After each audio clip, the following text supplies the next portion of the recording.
Now let's move on to data storage. So we talked all about data acquisition, but what I said in the beginning is data acquisition always goes hand in hand with data storage. Because as soon as you get the data, you need to save it somewhere because you want to access it later on. And it's not just about getting the data, it's about getting the data and putting it somewhere so that you can access it frequently and do your analysis when you need it. This isn't just about having a place to keep your data. It's about ensuring your data remains accessible, usable, and it's compliant to various regulations as well. It's not just about storing, it's making sure that it is easily accessible to you, but not accessible to anyone else who is not supposed to have access to that data. The importance of storing is obviously storing for accessibility so that it's essential to store it efficiently so that you don't have to resource it. So for example, you got this data from some weird API calls and then you have got this data now, but you probably don't want to do that all the process again if you want that data the next time. That's why we store it, right? So if you look at this SQL database I always keep referring to, so if I need to do some analysis in all the data analysis jobs available in SQL, now I don't need to keep going to that SQL website over and over again because I have extracted that data and I have saved it in this table. So every time I need to do the analysis, I can do it from here. I don't need to go to that SQL website and do all the transformations over and over again. That's why we do data storage. Is we get the data, we store it somewhere so that it's easy for us to access and it's easy for us to do the further analysis on it. So that's the first thing we store for accessibility. And we also need to store for new information, which is when you analyze the data, you produce new data. But when you process the data, you get new information. And now that new information needs to be stored somewhere as well. And where do you store it? Again, depends on what the use case is, but most of the time you will need to store the data that you have created. Here, this is the data as I get from SQL. But after that, I apply my own processing. For example, what I do is I convert this mess of a job salary column into a proper job salary column so that I know that even if it says per year, per day, per hour, or whatever, I want all of them to be converted into average annual salary so that I can do the comparison. Because now I cannot do a comparison between per day and per year. How would I do the comparison? It doesn't match up until I transform it into the same scale, which is if I transform both of them to annual level, then only I can compare between, the average annual salary for data analyst is higher in Sydney versus Melbourne. So I'll do that calculation, but I do not want to do that calculation every single time I have to do any analysis. What I will do is I will do that processing once and I will save the result of that processing. And that's exactly what I'm doing here with the process table. So now this process job, you can see that the salary has been processed. And now I have converted them into mean, max, per annum, per hour, and per day. So now I can easily compare, now what is the average salary on Sydney versus what is the average salary in Melbourne? I can now do all my analysis based on this table now, which is my new table. This information didn't exist before, but I created this information. And now I have stored this information so that I don't have to calculate it over and over again. So that's the second point. It's about storing new information. So you got the data from somewhere, you did some transformation. So you have got this new information and you need to store that new information as well.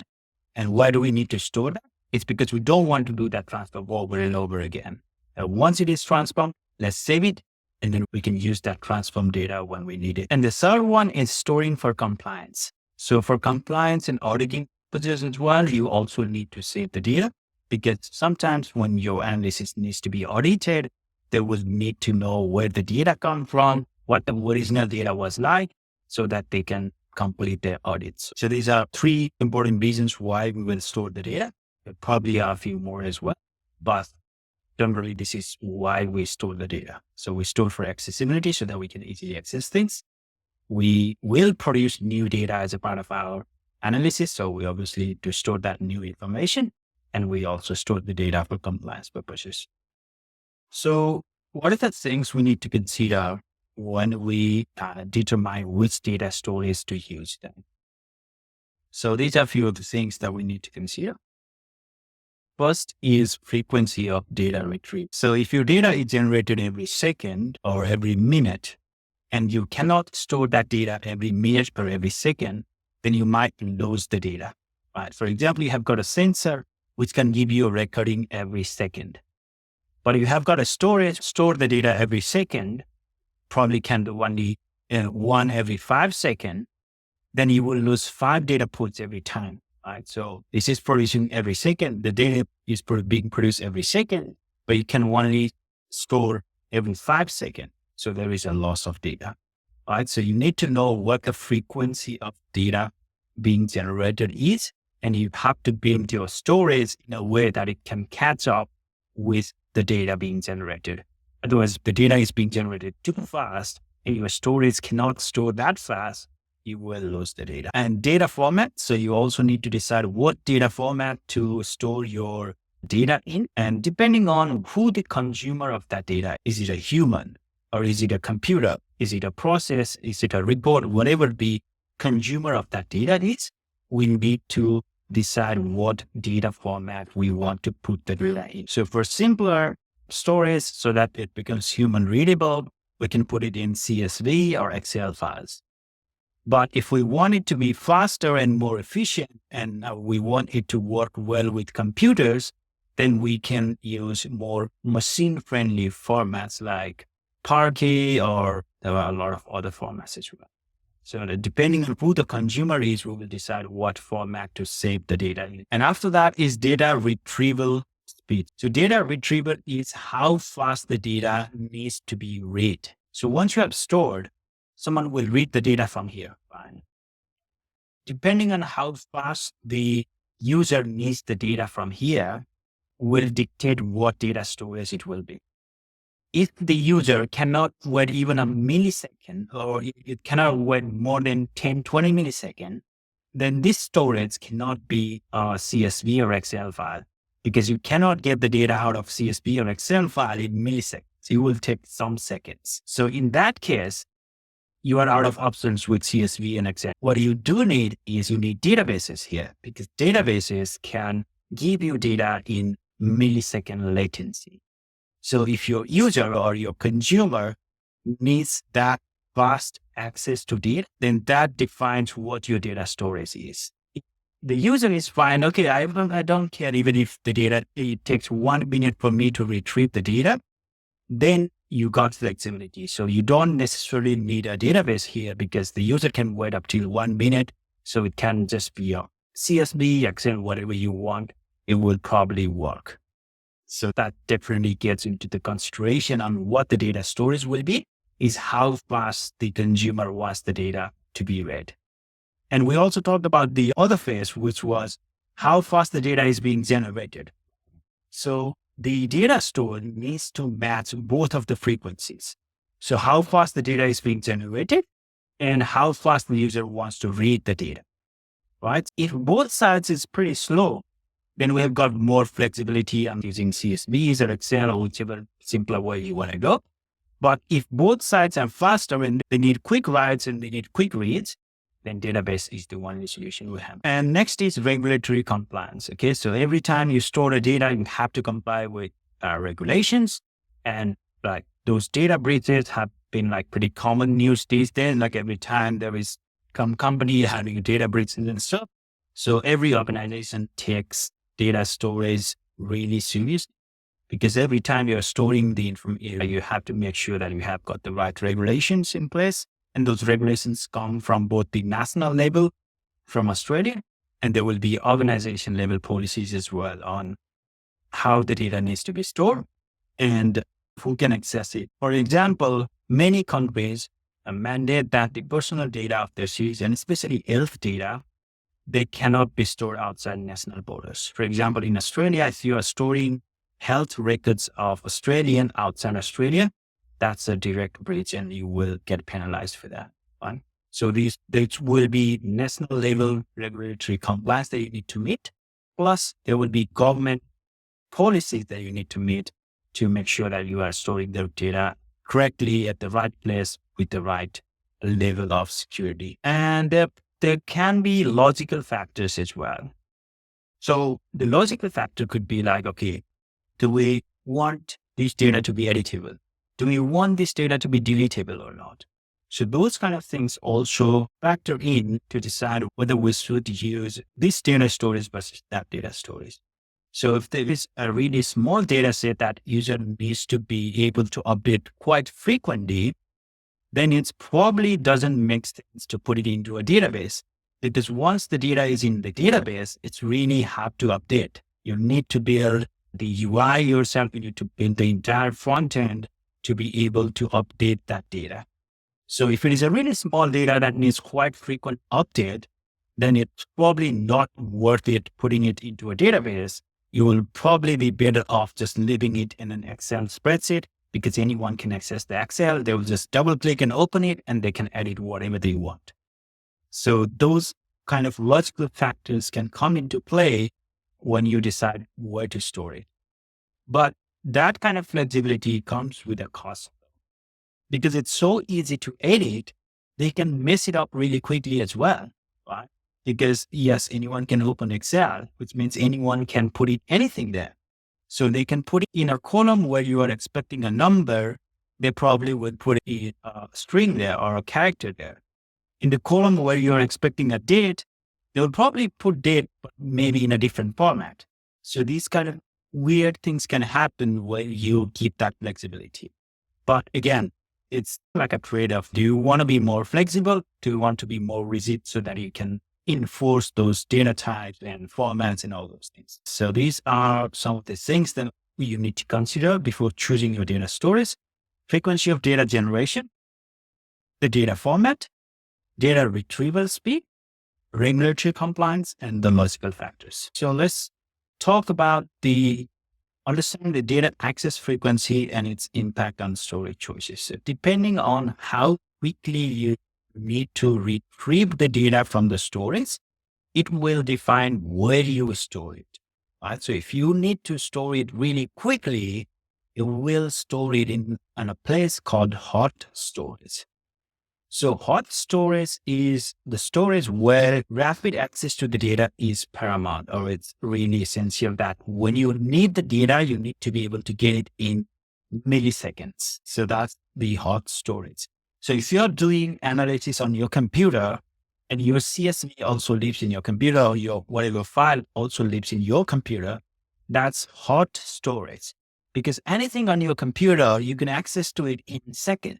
Not even seconds, like a millisecond, because it lives in your computer itself, right?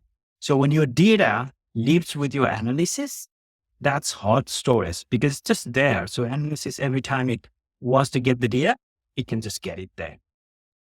For instance, if you're analyzing data with Python and have just been a data set, you might need to reuse it shortly. For example, I was doing some analysis with the job. I have transformed them, and I know I would need access this later on. So what I will do is I will save that on my computer itself. As long as it's not massive. If it is massive, then I probably cannot store it in my computer. If it is still a small data set, I will store it on my computer. And that's what the hot storage will. Because it's in my computer, so I can always access it whenever I want it. Okay, so that's what hot storage means, where your data lives with the analysis or whatever the consumer of the data is. And next is warm storage. So for warm storage, what we do is we take our data and we put it into some places. It's still accessible really fast, but it no longer lives with the analysis itself. So for example, if we could take this case, I had some of those data that I was analyzing, but that data is pretty big and it cannot live on my computer. So what I will do is I will put that into a data. And now if I want to access that data, I can still access it from the database. It's not on my computer, it's somewhere else, but I can still quickly get access to that database because the database connection is really quick. So it's not fast as living in your computer itself, but it's relatively fast. So it probably takes a few milliseconds or maybe like 100 milliseconds instead of 10 milliseconds, which is still fine. So that's the warm storage where your data no longer lives with the analysis. It lives somewhere else where it's quickly accessible. Cold storage is the data where it doesn't need to be that frequently accessed.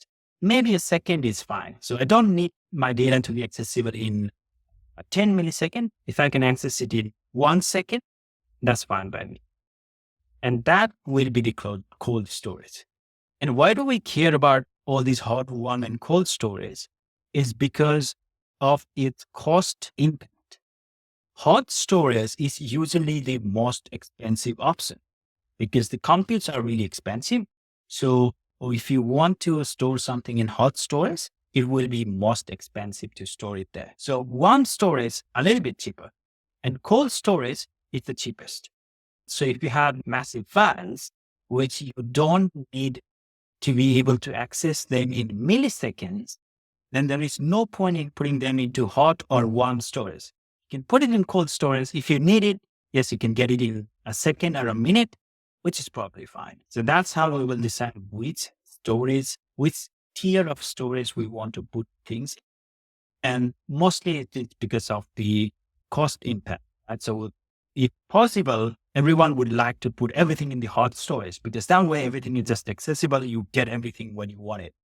But that won't be possible financially because that would cost a lot. So that's why we have but warm storage and cold storage.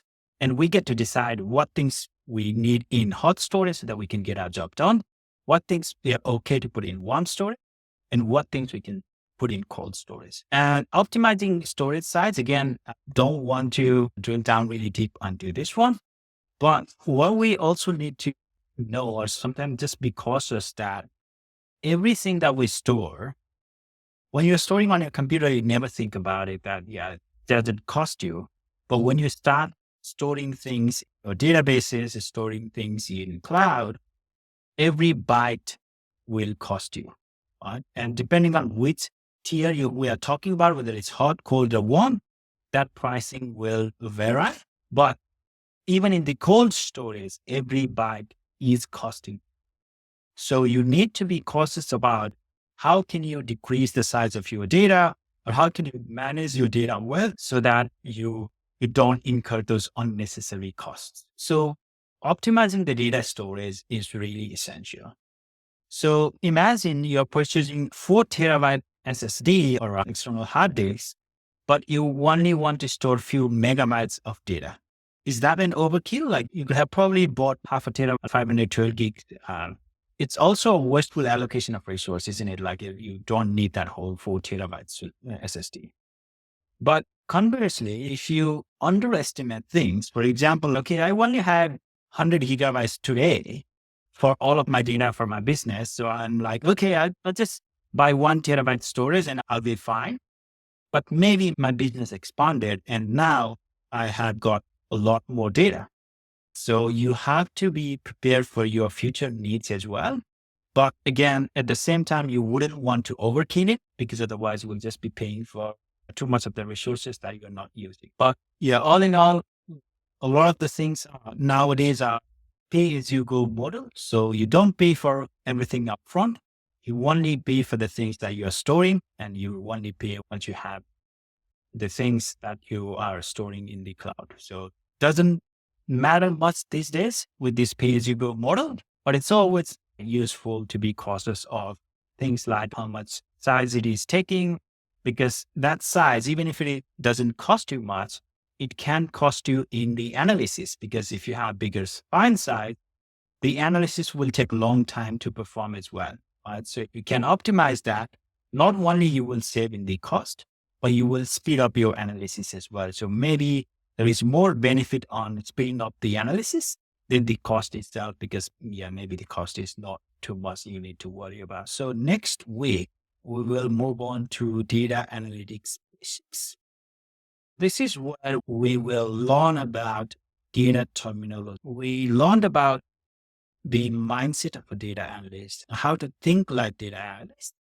Now, next week, we will talk about how to talk like a data analyst.